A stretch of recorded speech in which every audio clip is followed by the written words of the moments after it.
Assalamualaikum warahmatullahi wabarakatuh. Selamat datang kembali Sobat Raga di YouTube Raga Sport Flooring.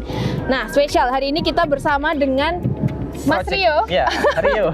Mas Rio ini bagian dari project manager, Mas. Ya, betul. Alhamdulillah. Saat ini di sore yang sangat syahdu ini kita sedang berada di salah satu project lapangan mini soccer kita. Nah, Mas Rio, ini ada banyak sekali pertanyaan dari teman-teman Raga Sport Flooring terkait sistem drainase lapangan mini soccer. Oke. Nah, kalau kita lihat di beberapa tayangan YouTube Raga Sport Flooring, kita kan sering menyebut sistem gravel kita ini anti banjir seperti Ya, itu. sudah dipastikan anti banjir. Nah, mungkin hari ini kita kulik lebih lanjut ya teman-teman, yang dimaksud anti banjir ini seperti apa.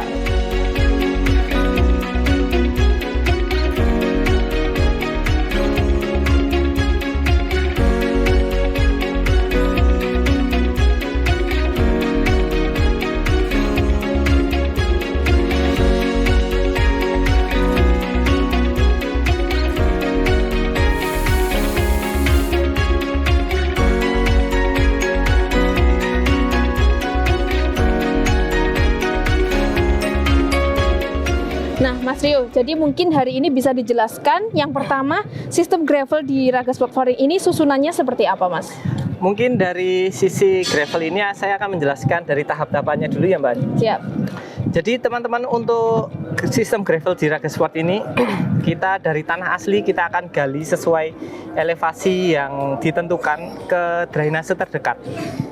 Karena pasti alir akan mengalir ke titik yang lebih rendah, sehingga yang pertama kali kita lakukan adalah survei lokasi terkait di mana drainase terdekat dari sisi lapangan. Setelah itu, apakah memungkinkan untuk drainase tersebut dibagi menjadi dua? Oke. Apabila tidak memungkinkan, kita juga bisa mengkondisikannya untuk satu arah saja di satu sisi lapangan. Pastinya drainasenya akan dibuang ke sisi panjang. Jadi seperti yang teman-teman lihat di lokasi ini, kita akan membagi pipa HDPE ini per 3 meter, teman-teman. Jaraknya ini 3 meter, Mas ya, betul. pipanya. Jaraknya ini per 3 meter sepanjang lapangan. Jadi contoh di lapangan ini dengan ukuran 60-35, dia per 3 meter jadi ada 20, sekitaran 20 Pipa. pipa untuk sampai lokasi sana. Jadi kan 60 meter bagi 30, sekitaran 20 sampai 21 pipa untuk sistem drainasenya. Untuk pemasangannya sendiri, pipa HDPE ini berdiri di atas geotekstil non-woven. Seperti ini contohnya, non-woven itu warna putih ini. Setelah kita sesuaikan elevasinya, baru kita install untuk pipanya. Jadi pipa itu akan mengikuti elevasi dari tanah asli yang kita gali. Nah, Mas Rio, kalau boleh tahu dari setiap galian pipa ini dalamnya kurang lebih berapa, Mas, standarnya ini?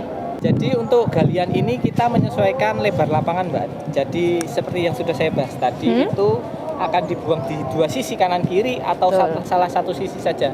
Itu akan mempengaruhi kedalaman galian seperti itu. Jadi untuk elevasi sendiri, Mbak Ani, ini kita menyesuaikan lebar lapangannya. Siap. Jadi yang kita gunakan adalah 1% sampai 2% seperti itu. Baik. Nah, Mas, ini kan kalau kita lihat dari sini ya, terlihat ada ada banyak batu kecil-kecil nih yang di atas nih. Ini kalau boleh tahu fungsinya apa, kemudian tipenya apa batunya, apakah spesifik atau bagaimana? Iya, kira-kira? tipenya batu ini sangat spesifik untuk lapisan mini soccer ini, Mbak Ani. Jadi untuk batu ini dia pada lapis pertama masih batu split ukuran 23. Lapis pertama itu yang paling bawah atau? Setelah geoteks. Oke. Nah, setelah geoteks nanti ada lapisan 23. Kita timbun setinggi 10 cm. 10 cm untuk batu ini ya? Iya, betul. 10 cm ini nanti akan dipadatkan. Jadi pipa HDPE ini juga akan tertimbun split ini nanti yang 23. Oke. Setelah kita padatkan, baru kita ada masuk lagi batu split, tapi ukuran lebih kecil. Lebih kecil dari yang ini? Iya, betul. 0,5. Kalau ini tadi ukurannya berapa, Mas? 23. 23. Satuannya? Saringannya 23. Oh, siap. Berarti memang dari segi pemotongan atau ukurannya aja juga sudah ada standar atau pengukurannya, Mas ya? Siap. Setelah 0,5 nanti 10 cm. Untuk finishing akhirnya kita menggunakan abu batu. Untuk yang paling atasnya itu? Iya, setebal 5 cm. 5 cm. Dicatat teman-teman ya, tadi urutan dari lapisan-lapisannya, kemudian juga besarannya seperti apa, dan juga yang terakhir tadi ditutup apa.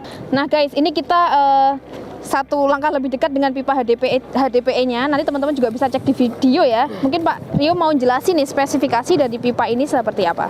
Jadi teman-teman, ini untuk spesifikasi pipa HDPE kita adalah pipa HDPE full perforated. Jadi itu udah ada lubangnya. Jadi kita nggak perlu ngelubangi lagi. Berarti nggak dilubangin lagi Nggak seperti yang teman-teman tanyakan ya. Untuk dimensinya ini sendiri paling tebal dia dengan diameter 4 inci, sekitaran 10 sampai 11 cm. Oke. Nah, Mas Rio, berarti pertanyaan terakhir nih. Ya. Ketika ada air hujan datang nih di lapangan, deras banget. Ya. Nah, itu mungkin bisa dijelaskan yang dimaksud anti banjirnya gimana nanti? Nanti banjir itu nanti hujan pasti akan pada area lapangan ya. Jadi dari rumput sendiri kita tuh udah ada lapisan-lapisannya dari rubber dan pasir silika. Oh iya. Setelah melewati rubber dan pasir silika itu nanti itu pada material rumput sendiri itu dia mempunyai detek-deteknya. Detek di mananya itu Mas? Detek. Detek itu seperti lubang-lubang kecil di area rumput itu sendiri. Ada teman-teman ternyata. Jadi pasti air itu akan meresap ke bawah.